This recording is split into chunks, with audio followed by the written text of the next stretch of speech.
about subliminal advertising. And this is from the history chapter of my book, which is about advertising.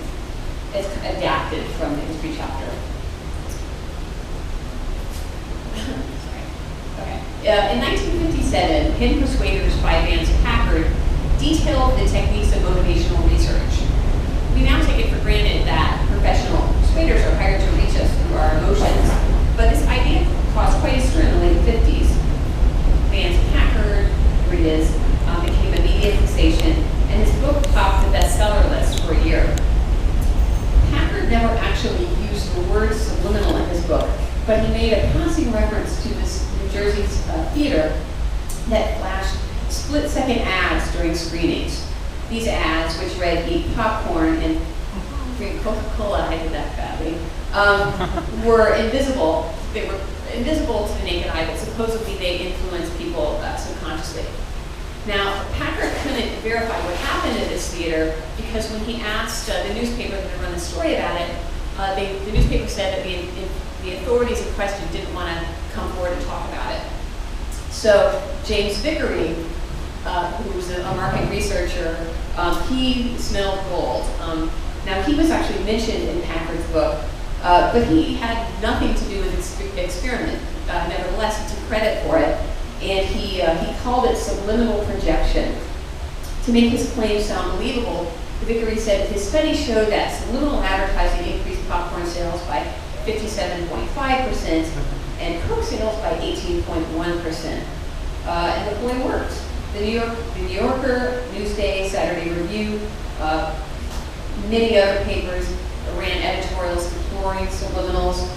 Newsday actually called them the most alarming invention since the atomic bomb. Representative Will Dawson of Utah said subliminal advertising was made to order for the establishment and maintenance of a totalitarian government. The National Association of Radio and TV Broadcasters banned subliminals, and so did the New York State Senate. Now, all of this made Vickery a very rich man. Far from shunning the controversial new practice, corporations started clamoring for the services. Movie theaters and TV and radio stations began trying out subliminals. Television stations in Maine, Los Angeles, California, for example, they also started running these subliminal spots. The more cautious promised to use subliminals as a public service tool. So you have a radio station, WCCO in Minneapolis, started running messages like mail cards now at Christmas and Ike tonight when the president was supposed to speak. One company told the Wall Street Journal that it was seeking financial backing to study whether subconscious projection could be used to teach kids math. The U.S. Army also started a study, to use subliminals for recruits. Before long, though, media professionals grew suspicious and started questioning whether this actually worked. To resolve the matter, the FCC held a demonstration in 1958. At that session, the phrase "eat popcorn" was flashed in 5-second intervals during a TV program. When no one found themselves unexpectedly craving popcorn, the dignitaries seemed placated. The only reported response was that of Senator Charles E. Potter, "I think I want a hot dog." Fast forward about 2 decades now, we've got Canadian professor Wilson Ryan Key. And he made headlines with his book, which is, if you're as old as me, you remember, Subliminal Seduction. Now, this book hammered home this idea that subliminal, sinister embeds were behind commercial messages. According to Key, the word sex was written on, everything from Ritz crackers to baby doll ads. This was actually a press doll ad. To Las Vegas travel guides. In a single Scotch ad, he found, let's count, screaming faces, a skull, a snake charmer, an old man, a bird, my favorite, the castrated penis. Like hidden persuaders, subliminal seduction ignited all kinds of media frenzies throughout the 70s and 80s. He kept going. He wrote 3 more books with pretty much the same premise, and every few years there'd be some new outrage. centered on this supposedly, sinister practice. Much like they did with Hidden Persuaders, many entrepreneurs read Key's books for new opportunities. But most people in advertising were at this point reluctant to try subliminals out, not because they thought it was unethical, but because it didn't work. Why bother hiding naked breasts when you can just show them? But even if you in the ad industry took Key seriously, his books were a boon for business, just in unexpected ways. For example, because they overstated the power of subliminals, Key's books inspired an audience that was willing and interested in trying to use subliminals on themselves. The books created a large market for subliminal media. Basically self-help tapes, music with these kind of inaudible affirmations.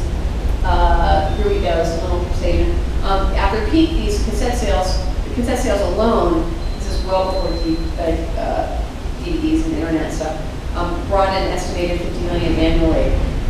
Institutions started using subliminals in this way as well. Prisons had a tape that was called pedophilia that they used in hopes of quelling criminal impulses. Department stores and grocery store chains purchased Muzak anti-theft tapes that contained messages like stealing is dishonest.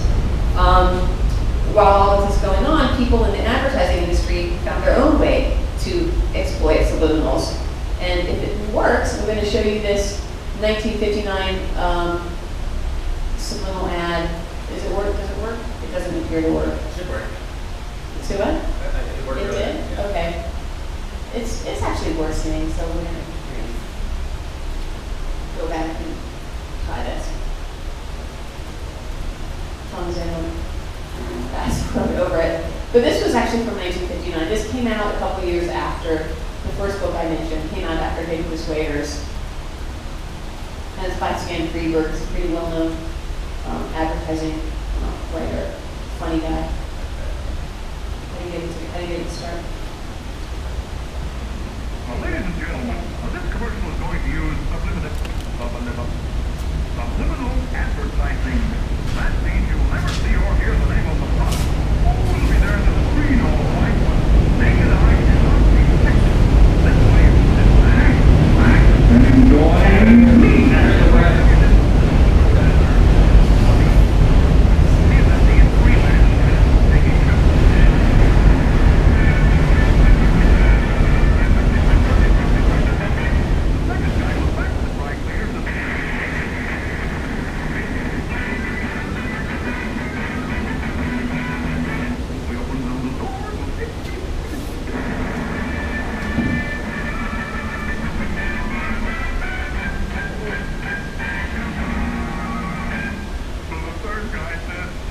yeah, but you better bring back the hanger.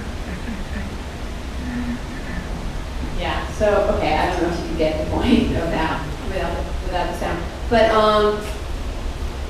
the point I'm making here is that there were many ad campaigns that actually mocked subliminals that kind of played upon this theme. In 1990, there was a pretty well-known Seagram's gin campaign called, actually I forget what it was called, but Hidden Pleasures, that was it.